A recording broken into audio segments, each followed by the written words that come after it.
읽으셨습니다. 우리 옆에 계신 분 한번 인사하도록 할까요? 참으로 좋은 날입니다. 참으로 좋은 날입니다. 참 좋은 날입니다. 하나님이 여러분에게 좋은 하루 주시기를 소망합니다. 주신 말씀을 가지고 철저하게 돌이켜야 기쁘다. 철저하게 돌이켜야 기쁘다라는 제목으로 말씀 전하겠습니다. 오늘은 그 악명 높은 남유다의 유일한 여왕 아달랴의 최후에 대한 이야기입니다. 아달랴라고 하는 이 여성은 참으로 여러 가지 면에서 굳이 자기 친족들이었던 왕족들을 전부 다 죽이고 자기의 자손들까지 그렇게 전부 다 없애고 물론 숨겨진 요아스만 빼고 전부 다 이렇게 죽이고 굳이 왕이 되어야 했을까라고 하는 생각이 들 정도로 잔인하고 포악하기 짝이 없는 모습으로 자기의 손 자녀들을 전부 다 죽이고 본인이 왕으로 등극을 합니다. 자, 어떻게 이렇게까지 잔인할 수 있었을까 싶은데요. 그 이유를 여러 가지로 생각할 수 있지만 오늘 아달랴의 최후를 바라보면서 본인이 얼마나 그 내로남불의 주인공이었는지를 한번 확인할 수도 있을 뿐만 아니라 이 아달랴라고 하는 이 여자의 이름을 보면 참으로 본인의 이름과는 전혀 엉뚱한 쪽으로 살아갔다라는 생각이 들 정도입니다. 이 아달랴라고 하는 말의 뜻이 뭐냐 하면 여호와는 광대하시다. 여호와는 크고 위대하시다. 그런 뜻이에요. 아달랴. 그러니까 이름이 굉장히 좋은 이름입니다. 그러니까 하나님께서 광대하시고 크신 하나님, 위대하신 하나님. 그런 뜻인데 살아가는 삶은 이름하고 정반대로 아니 엉뚱한 쪽으로 살아가요. 오히려 본인이 광대하고 위대하다고 착각했던 건 아닐까라는 생각이 들 정도로 말이죠. 마치 뭐 같으냐면 이름은 굉장히 은혜로운 이름인데 하는 일은 전혀 엉뚱한 일, 전혀 반대적인 일을 하고 있는 거하고 똑같아요. 어떤 분은 이거를 이렇게까지 좀 우스갯소리로 얘기하는데 불교의 스님이에요. 근데 스님인데 이름이 뭐냐 하면 베드로예요. 베드로 스님, 요한 스님. 이게 말이 안 되는 거잖아요. 그죠? 근데 아달랴가 그랬다는 거예요. 아달랴는 여호와는 광대하시다는데 본인이 광대하고 우상신이 광대하고 마치 이것처럼 이름하고는 전혀 어울리지 않는 인생을 살았습니다. 그게 아달랴였어요. 근데 왜 이 여자가 이렇게까지 자기 친족들을 다 죽이면서 왕이 되려고 했을까? 또 그럴 만도 하는 또 사회 심리학적 분석도 있었어요. 이런 거예요. 남편도 죽었죠. 아들도 죽었습니다. 전쟁터에서. 그리고 친정 부모인 아합 왕도 또 엄마였던 이세벨도 잔인하게 죽었습니다. 그러고 보니까 이 아달랴의 속마음 속에서 자기를 지키고 있던 가장 가까운 사람이 다 죽은 거 아니에요. 그러고 보니 모두가 비참하게 살해된 이 상황에서 누구도 믿지를 못하는 거예요. 그러니까 내가 믿을 수 있는 건 본인 자신인 거예요. 이름을 거꾸로 썼다는 거죠. 그래서 여호와가 위대하시다면, 여호와가 광대하시다면 이런 일이 있을 수 없어. 내가 위대해져야 되고, 내가 광대해져야 되고, 내가 최고가 되어야만 나를 지킬 수 있겠다. 아마 이런 심리적인 생각 속에서 안 되겠다. 내가 왕이 되지 않는 한 내 생명도 나의 이 궁궐에서의 삶도 이제 보존이 안 되겠다 싶어가지고 본인이 자기 친족들, 왕자들을 싹 다 죽이고 이렇게 왕위에 스스로 올랐을 것이다. 자기와 함께 이제 왕위를 찬탈하고 나면은 공범으로 시작해서 결국 구테타로 시작해서 나중에는 위대한 독재자의 이 내각에 들어갈 사람들과 함께 이 일을 저질렀다. 물론 이 일은 7년 천하로 끝납니다. 그리고 나서 일어났던 이야기를 볼 수가 있습니다. 결국 이야기는 하나님 없이 사는 인생의 그 뒤안길은 이렇게밖에 될 수 없었다는 것이죠. 아무리 본인의 이름이 그렇다고 해도 본인의 이름값을 한다는 것은 쉽지 않을 것입니다. 여러분도 이름이 있는데 여러분의 이름의 뜻이 굉장히 좋을 것입니다. 전혀 나쁜 이름으로 부모님 세대나 또 할아버지 세대가 거의 이름을 지은 분들일 텐데 근데 그렇게 나쁜 이름을 짓지 않습니다. 본인이 엉망으로 살아도 이름 자체는 좋은 이름으로 짓게 돼 있어요. 도둑놈이라도 자기 자식의 이름을 도둑 비슷한 이름으로 짓지 않습니다. 아주 좋은 이름, 선한 이름을 짓죠. 근데 이름값을 전혀 엉뚱한 쪽으로 하고 있어요. 아니 베드로 스님이 뭐예요? 요한 스님은 뭐고요? 이게 말도 안 되는 이야기가 지금 벌어지고 있는데 여기에는 하나님이 없을 땐 아무리 겉으로 좋아 보여도 그게 다 엉망이 될 수 있다. 하나님이 없다면 내가 아무리 그럴듯한 것을 가진다고 해도 그 인생은 실패할 수밖에 없다. 그걸 보면서 오늘 이 이야기의 마지막 아달랴의 최후의 모습을 우리가 한번 다시 보면 좋겠습니다. 자, 오늘 본문의 말씀에서 한번 볼까요? 자, 우리 14절, 15절, 16절 봅니다. 14절에서 16절까지 봄에 시작. 봄에 왕이 규례대로 단위에 섰고 장관들과 나팔수가 왕의 곁에 모셔섰으며 온 백성이 즐거워하여 나팔을 부는지라. 아달랴가 옷을 찢으며 외쳐 반역이로다 반역이로다 하매 제사장 여호야다가 군대를 거느린 백부장들에게 명령하여 이르되 그를 대열 밖으로 몰아내라. 그를 따르는 자는 모두 칼로 죽이라 하니 제사장의 이 말은 여호와의 성전에서는 그를 죽이지 말라 함이라. 아멘. 아달랴가 옷을 찢으면서 반역이다 반역이다.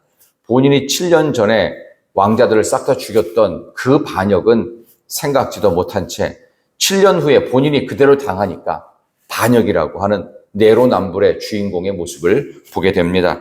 그리고 나서 이 여자인 아달랴 당시까지 여왕이에요. 여왕이 이제 막 도망을 치니까 이 성전 안에서 있던 이 대관식 왕으로 올라서는 이거를 그 성전 안에서 보니까 이 여자가 도망치는 걸 내버려 두라고 합니다. 그래서 아무도 그를 따라가지 못하게 하고 내버려 둡니다. 왜냐하면 성전에서는 이 친절한 설명대로 사람을 죽이지 못하게 되어 있기 때문에 내버려 두고 그 다음에 16절에 왕궁에 말이 다니는 길로 가다가 거기서 죽임당했다 이렇게 돼 있죠.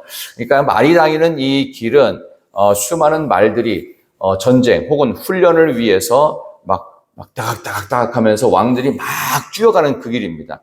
여러분들 실제 말을 타보신 분도 있겠지만 이 생각보다 말의 높이가 엄청 높습니다. 올라타보면. 조랑말도 타보니까 높이가 높은데 실제 말은 그거보다 2배 높대요. 등 자체가.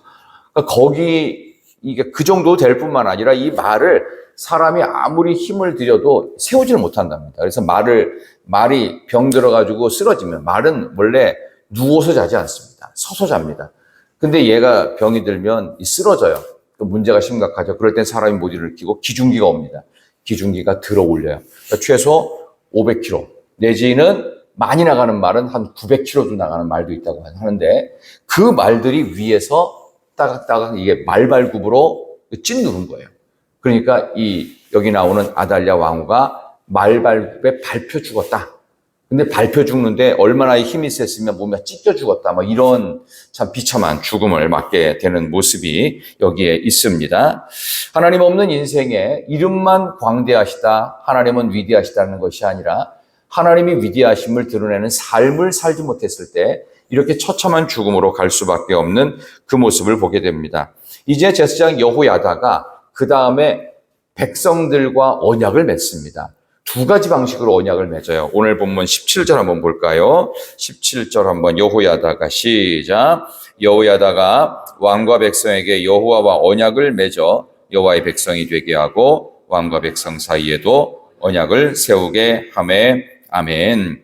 백성들과 하나님과의 언약, 그리고 왕과 백성들의 언약. 이 2가지를 하는 이유는 지금 이 요아스라고 하는 8살짜리 왕이 아무리 어려 보이고 이제 막 초등학교 입학한 것 같은 아이라고 하더라도 하나님이 이 아이를 진정한 왕으로 세우셨다. 그걸 확인시키기 위해서 하나님과의 언약, 이 왕과의 언약을 백성들이 체결하게 만든 것입니다. 그래서 그 누구도 이 어린아이가 왕이 되었다는 사실에 대해서 부정하지 못하고 하나님이 세우셨음에 대해서 모두가 인정하는 계약을 체결하게 됩니다. 여러분이 어디 가서 뭐 하나 물건을 사거나 예를 들어 부동산 같은 거 구매하실 때 계약서 반드시 쓰죠. 그렇죠? 어떤 경우에는 돈이 많은 집은 그 계약서에 그 계약자 이름을 자식으로 젊은 아들로 하는 경우도 있어요. 뭐 10대, 20대 같은 경우 그런 경우도 가끔 있어요. 그렇다면 결국은 그 미성년인 그런 아이도 여기에 대한 권리가 있다라고 하는 것을 확인시키기 위해서 계약서를 쓰는 것처럼 하나님과의 계약 그리고 왕과의 계약을 이렇게 여호야다가 만들어 놓은 것입니다. 자, 그래서 그 다음에 어떤 모습으로 그 다음에 왕에 오르고 난 다음에 있었는지 18절 보시기 바랍니다. 하나님 앞에서 철저한 신앙개혁을 합니다. 18절 온 백성이 시작. 온 백성이 바알의 신당으로 가서 그 신당을 허물고 그 제단들과 우상들을 철저히 깨뜨리고 그 제단 앞에서 바알의 제사장 맏단을 죽이니라. 제사장이 관리들을 세워 여호와의 성전을 수직하게 하고 아멘. 바알의 신당 다 허물고 우상 다 깨뜨립니다. 그리고 참으로 여러분들이 기대하는 대로 이 아달랴가 억지로 왕위를 찬탈했잖아요. 그리고 이 아달랴는 그 유명한 이세벨의 딸입니다. 그리고 아합 왕의 딸이에요. 그 나라는 바알의 나라였습니다. 바알의 나라에서 남유다로 며느리로 왔어요. 그러다 보니까 본인이 갖고 있던 정신세계, 이 종교세계를 바알의 제사장인 맏단을 세워놓은 거예요. 그러니까 이 사람을 그동안 7년 동안 성전에다가 이 제사장, 우상 제사장 세워놓고 이상한 회개망측한 제사를 드린 거예요. 그러니까 하나님께서 이거를 그냥 두실 리 없죠. 여호야다 제사장이 보니까 이건 말이 안 된다. 여기 예배실에서 무당이 와서 뭐 하면 되겠냐고요. 말이 안 되는 얘기잖아요. 그러니까 이 사람을 없애버린 겁니다. 신앙이라고 하는 것은 하나님 앞에서 정확하고 철저해야 된다. 오늘 설교의 제목 그대로 철저하게 돌이켜야 기쁘다. 이것도 저것도 아닌 애매한 혼합주의 신앙을 갖고 있으면 안 된다. 그래서 백성들의 마음속에 이렇게 철저하게 우상제단 없애버리고 바알의 제사장이 활동했던 그 회개망측한 의상들과 이상한 짓을 했던 이런 맏단을 다 제거하고 나니까 마지막에 드디어 온 백성에게 가장 좋은 일이 생깁니다. 20절 보겠습니다. 20절, 21절 한번 다 같이 읽습니다. 20절과 21절 시작. 온 백성이 즐거워하고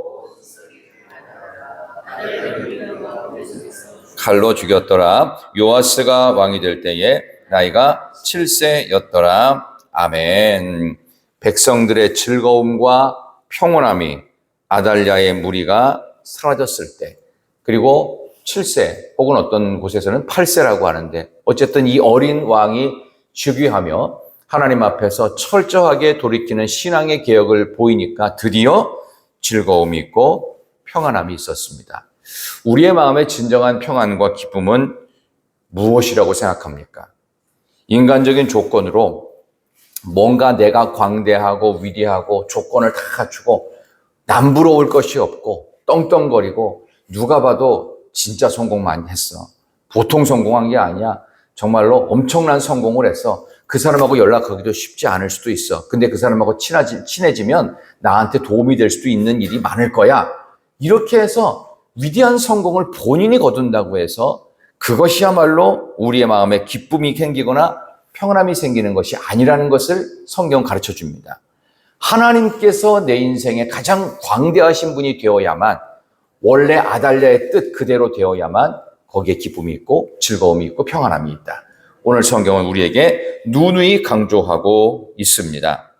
제가 지난 주일에 가까운 서남교회 가서 교사원 신예배 설교차 다녀왔습니다. 제가 갔다 오면서 느꼈던 걸 딱 한마디로 말씀을 드리면, 우리 희락교회가 참 그립다라는 생각이 들어요. 첫 번째는요, 혹시 우리 오늘 목사님 가보셨을 것 같은데요. 단상이 너무 높아요. 거기가 40년 전에 그 건축물을 그대로 사용하는데, 일단 교인들의 접근성이 용이하지 않아요. 엘리베이터가 없어요. 40년 전 건물이라서. 근데 우리는 아직 20년 아직 안 됐나요? 뭐 어쨌든 그런데 그 최신식 엘리베이터가 있어요. 이제 엘리베이터 좀 있으면 교체해야 될 것 같긴 한데요. 어쨌든 간에 그 접근성이 용이하지 않으니까 어르신들은 여기 어떻게 올라오나. 그래서 계단을 타고서 쭉 이제 올라갔었습니다. 일단 뭐 좀 불편한 건 여기서 있었는데 단상이 좀 그렇게 높은 단상 처음 봤어요. 그러니까 청중들을 위에서 이렇게 내려다봐야 돼. 이렇게 내려다보니까 이 상당히 불편할 뿐만 아니라 이거 원로 목사님이 여기 단상 위치를 이 정도로 한 게 참 잘하신 것 같다. 너무 높으니까 이게 설교를 해야 되는데 위에서 마치 계시를 막 떨어뜨려야 될 것 같은 생각이 드는데 이거 부담스러워가지고 이렇게 내려다보는, 어쨌든 그랬는데 진짜 제가 우리 교회가 좋았다고 느낀 게 예배 분위기가 우리 교회가 훨씬 좋습니다. 훨씬 좋습니다. 한번 1년에 한 차례 여러분들이 혹시 휴가지를 가시거나 혹시 명절 때 다른 교회를 가셔서 예배를 드려보시면 아시겠지만, 참, 우리의 고향, 영적인 고향과 같은 우리 교회가 참 기쁘고 행복하다라는 생각이 들었던 것이, 그래도 우리 교회는 너무나도 감사하게도 신앙적인 부분에 있어서 철저하게 정도를 걷고 믿음의 한 길을 걸어가는 것 같아서 그게 얼마나 감사한지 모르겠어요. 물론 소남교회도 좋은 교회입니다. 가서 말씀을 전하고 왔지만 전하는 내내 우리 교회가 참 좋은 교회구나라는 생각을 참 많이 하고 왔습니다. 우리 교회가 좋은 점이 여기 나오는 이거하고 똑같았어요. 즐거워하고 평온했다. 이거는 사람이 만들어낼 수 있는 게 아니거든요. 말씀드린 대로 신앙적으로 정결하고 또 잘못된 것들을 다 제거하고 순수한 마음으로 하나님 앞에 나갈 때 하나님이 주시는 하늘의 평온함과 하늘이 주시는 그 즐거움과 기쁨이 우리 교회에 있는 것 같아서 참 좋다라는 생각을 하면서 제가 주일 오후 시간에 비를 맞으면서 왔습니다. 참 귀한 교회를 우리가 다니고 있다는 생각을 또 한 번 여러분께 안내해드리면서 내가 다니는 교회가 기쁘고 즐거울 수 있는, 평온할 수 있는 이유는 하나님 앞에서 바른 신앙을 갖고 또 우리 예전부터 우리 원로 목사님 늘 강조하셨던 영적인 부분들, 이게 너무 중요한 겁니다. 겉으로는 이게 당연한 것 같고 지금까지 뭐 저절로 된 것 같죠. 저절로 된 거 한 개도 없습니다. 하나님의 철저한 개입이 있었고 그것을 위해서 몸부림쳤던 우리 온 교회가 있었기 때문에 여기까지 온 줄로 믿습니다. 이제 아달랴의 난은 끝나고 요아스의 시대가 새롭게 열립니다. 요아스는 그 이후로 7살의 왕이 된 이후로 수십 년 통치를 하면서 하나님 앞에 올바로 서기 위한 노력을 하죠. 그 기초공사는 제사장 여호야다의 신앙개혁에 있었어요. 이 여호야다의 신앙개혁으로 이제 남유다는 다시 정상 궤도를 향해서 똑바로 가는 이 정상 수정 궤도를 수정해서 똑바로 가게 됩니다. 그래서 그 다음 내일 또 모레 이어질 12장 이후의 부분을 보면 남유다가 또 북이스라엘은 계속 엉망이지만 남유다는 신앙의 아름다운 모범을 갖고 쭉 나가는 것을 볼 수 있습니다. 오늘도 여러분의 삶의 자리가 하나님 안에서 평온하시고 하나님 안에서 즐거움이 있는 우리 참 좋은 교회 다니는 우리 희락교회 성도님의 삶을 오늘도 승리하는 간증으로 꼭 만드시기를 진심으로 축원합니다. 하나님 아버지 감사합니다. 오직 하나님만이 광대하시며 위대하심을 인정합니다. 백성들이 철저하게 신앙 기억을 했기 때문에 그들 모두는 즐거웠고 그들 모두의 마음속에 영혼 속에 평온함이 있었는 줄로 믿습니다. 인간적인 조건이 아무리 좋을지라도 하나님의 은혜가 없다면 하나님이 주시는 기쁨과 평온함이 없다면 결코 행복할 수 없음을 우리가 고백하며 하나님 앞에 철저한 돌이킴으로 하나님의 은혜 가운데에서 승리하는 간증을 만들게 하여 주옵소서.